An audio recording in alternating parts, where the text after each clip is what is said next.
ભગવાન શ્રી દ્વારકાધીશનો જન્મોત્સવ જન્માષ્ટમી વાત કરીએ આપણે સવારે 6 કલાકે મંગળા આરતીનો ક્રમ રહેશે। ત્યારબાદ ભગવાન દ્વારકાધીશને અભિષેક। વિશેષમાં વાત કરું તો માત્ર એવા 2 દિવસ હોય છે જ્યારે ખુલ્લા પટ સર્વ વૈષ્ણવ આ અભિષેક દર્શનનો લાભ લઈ શકે છે। એક જ્યેષ્ઠ સુદ પૂર્ણિમા એટલે કે જ્યેષ્ઠાભિષેક અને આ જન્મોત્સવ અને જન્માષ્ટમી 8 થી 9 ભગવાન દ્વારકાધીશને 16,000 અભિષેક થાય છે। दूध दही घी मध खांड विशेष सामग्री भगवान द्वारकाधीश अभिषेक थाय छे। पंचामृत थी भगवान द्वारकाधीश अभिषेक थाय छे। त्यारबाद जो सेवानो क्रम होय छे भगवान नो एक श्रृंगारनो क्रम होय छे।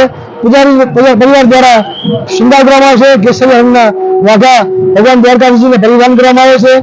ત્યારબાદ જે ક્રમ છે એ સંધ્યા ત્યારબાદનો જે ક્રમ છે એ સિંગા આરતીનો ક્રમ હોય છે।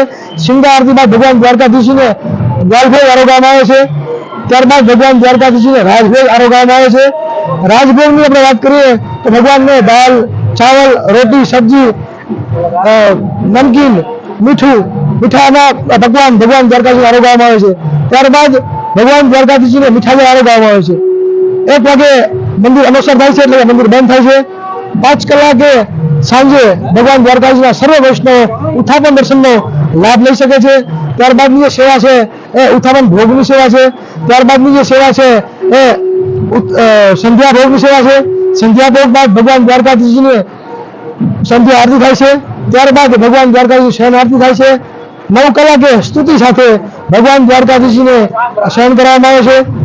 રાત્રિના 10 કલાકે ભીતરમાં ભગવાન દ્વારકાધીશને મંગળા આરતી કરવામાં આવે છે। ત્યારબાદ ભીતરમાં ઉત્સવ અભિષેક થાય છે અને ઉત્સવ ભોગ ઠાકોરજીને આરોગવામાં આવે છે।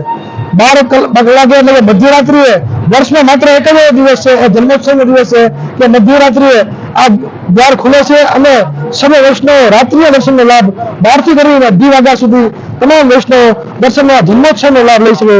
નંદ ઘેર આનંદ ભયો જય કનૈયા લાલ કી નાદ સાથે દ્વારકા મંદિર અને દ્વારકા ગુંજી ઉઠે છે અને સર્વ વૈષ્ણવ ભગવાનના જન્મોત્સવને આજ ભાવથી કૃતાર્થથી ઉજવે છે।